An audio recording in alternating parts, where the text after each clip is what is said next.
Welcome to Hardwired McLean.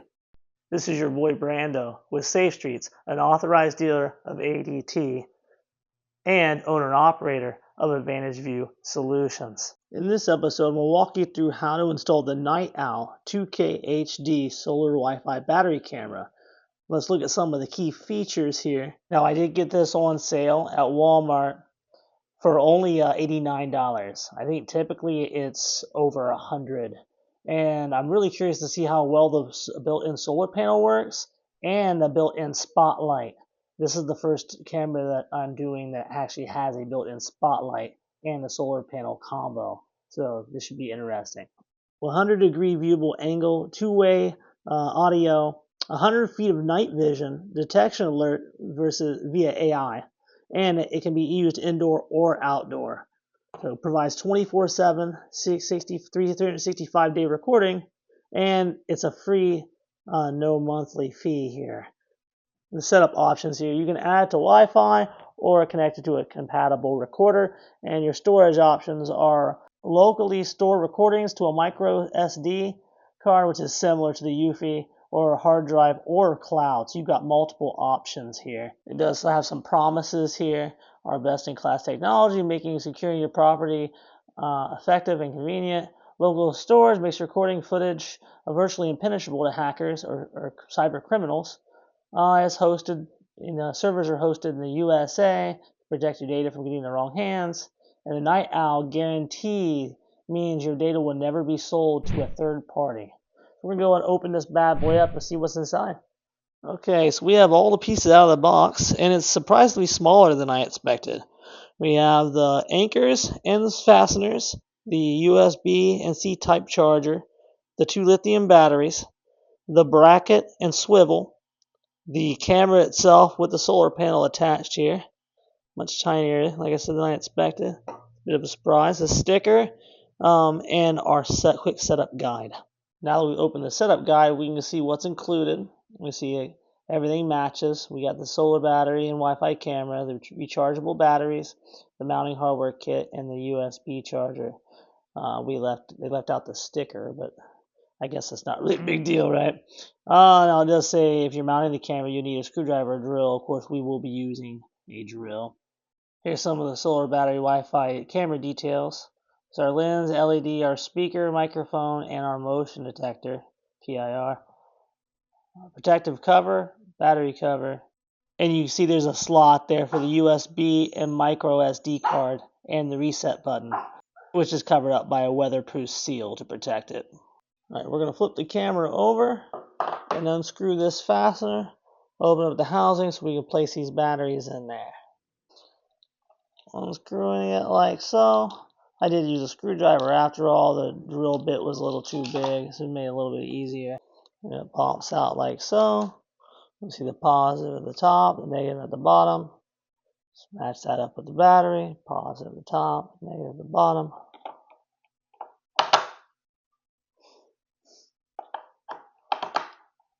Alright. Rare rock. We're going to put our cover back on. Device is ready for use. Ooh. Hey. Camera is in pairing mode. And now it's talking to us. Cool beans. Alright, so now we're going to go ahead and release this rubber seal here. And this allows us to hook it up to the C-type USB charger here. And this is kind of a critical part. We have to allow it to charge for 3 hours. 3 hours before we use. So we're going to start that charging process now. Note that it just comes with the USB C-type charger. It doesn't come with a block. Fortunately for me, I got a bunch of blocks laying around, so I'm going to use one of these. I always recommend using the cable it comes with, just in case. I haven't yet to have any issues, but like I said, I always use the proper cord. I know they vary by some degree. I'm going to plug it in like so. We see it is flashing blue, which lets us know it's in pairing mode. I don't see anything else that's indicating that it's charging though. If we refer to the user manual, you can see here what the LED statuses mean. So red is charging, the fast flashing blue means pairing / connecting. A soft blue means the camera is on and paired. And then the fast flashing red and blue is a firmware update. It did take a minute, but we see we have a solid red light, and that does indicate that it is charging. 2,000 years later. And the blue light lets you know it's charged and ready to go. Now we have some options here for downloading the app. Google Play if you're an Android user, and the Apple Store if you're an iPhone user. We're going to go ahead and download the app through the Apple Store. Go ahead and pull out our camera and scan the QR code. That's right, I'm an Apple user that prefers Chrome. Don't judge me. Going to go ahead and click Get and then scan my face to confirm. Once downloaded, we'll go ahead and open the app. Allow full access. Allow Bluetooth. And hit Get Started. Here we're going to create our account, so we'll go ahead and put in our email, create a username, and a password. When you're finished, go ahead and hit Create Account. This is where the two-step verification is implemented, so it's going to go ahead and send us a code to our email. Let's find that email and go ahead and input our code.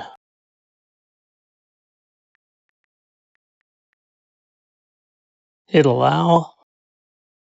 Put in your name and go ahead and hit Done. Now that we're logged in the app, we can begin to add our camera. Go ahead and hit the plus symbol at the top right.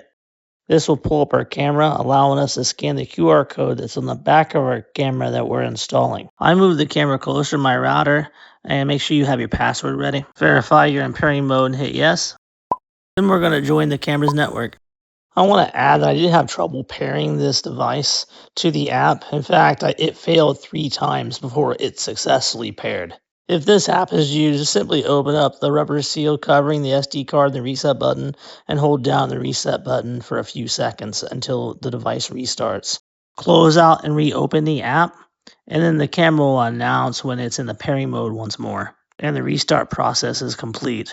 I never experienced these issues with Google, Eufy, or TP-Link, so if that tells you anything. Now we're ready to connect our camera to our Wi-Fi. Go ahead and select our Wi-Fi and input the password.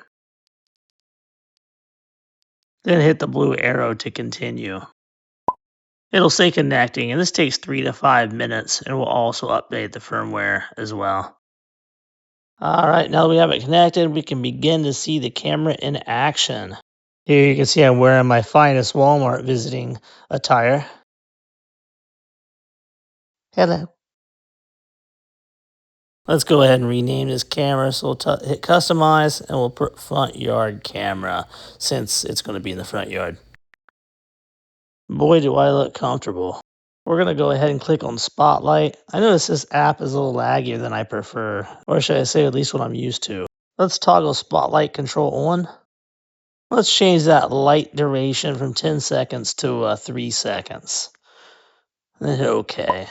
And then OK. More latency from the app. Let's go ahead and go into notifications. We'll go ahead and toggle that on, and we'll also deselect vehicles. Since in my front yard, there's gonna be a lot of vehicles coming and going, and I don't want it picking those up. We'll hit OK. Now I'll go ahead and click on Activity Zone, pull that up. Now see, I haven't had the camera mounted in position yet, so I don't know what area I want to cover just yet, so we're gonna come back to this after we finish mounting the camera. Alright, we want to separate these two parts. If you take this base here, you're going to see the little arrow pointing up. You're going to simply push upwards. It takes a little bit of force, so keep that in mind.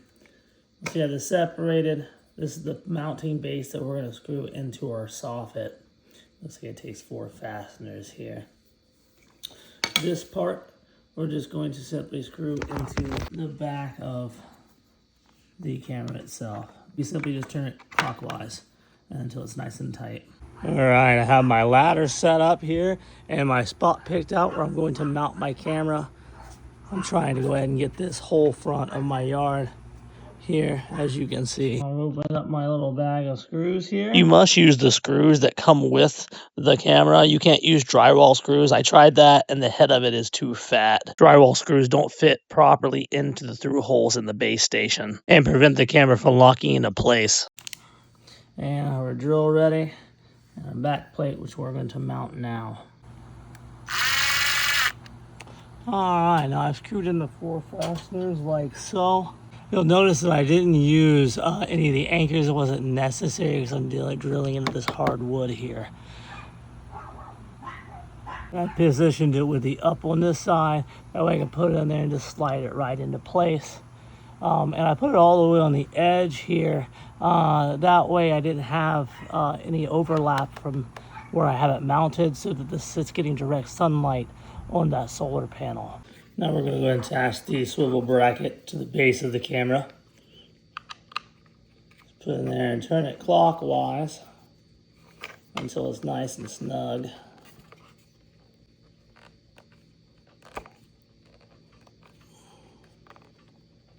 It's like one and a half turns. Really, it's nice and snug. It's not going to go anywhere there. You can adjust it appropriately. Now we're just going to line the up with the up there and then push it forward. You can feel it locking into place. Got it dangling here. Now we can adjust this bracket and turn it clockwise to tighten it down at the desired angle that we want. Now the manual calls for a 40 degree, which is, you know, roughly that angle there. So we'll go ahead and lock that into place and see what that looks like. All right, that's roughly that 40 degree.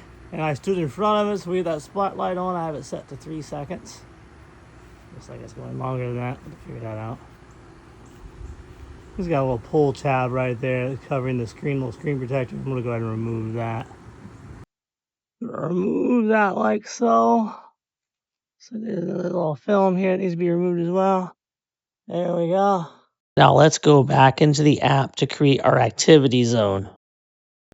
Now the directions say to tap and press to keep making additional selections, and I try this here at the beginning, but to no avail. This really wasn't working for me. I thought I'd be able to select a whole square and it would just delete everything in the square, but then it kept adding blocks back. So I tried several times before finally giving up and just choosing to tap each individual box. I feel like they could have made this part a lot user-friendly, so I didn't have to tap 1,000 squares individually and spend up to 5 minutes to complete the task. In the meantime, you can watch this cute bear dog play with this ball. So cute.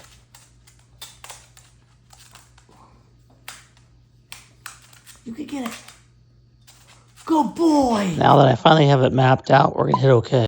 Now back to the camera. Let's check out some of the features. This is the zoom feature here. So it zooms in pretty good. Honestly, I'm not blown away by the video quality. It's nothing spectacular. Let's zoom in this little plant here. Check him out. Oh, that's fun. Now I have the spotlight set to go off only when it detects people. So I should be able to walk in front of it and then that spotlight should go back on again. There it is. Okay, perfect. The real question is, what does it look like at night? Well, it's definitely brighter than I was expecting, especially considering it's a low voltage spotlight. Moreover, I was really blown away by the quality of this night vision. Let's just take another look at how crisp this night vision really is. The speaker plays a pre-recorded message telling them they're on camera and they must leave immediately. The light bulb activates the spotlight, and the speaker at the bottom is the two-way talk feature. And my favorite part, while the camera has been installed for a few days now, it's still at 100% battery life.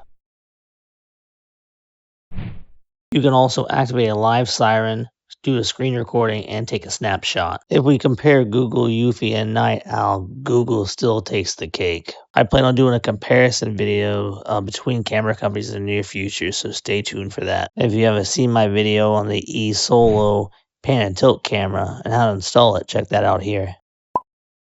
Hit like and subscribe for more videos like this.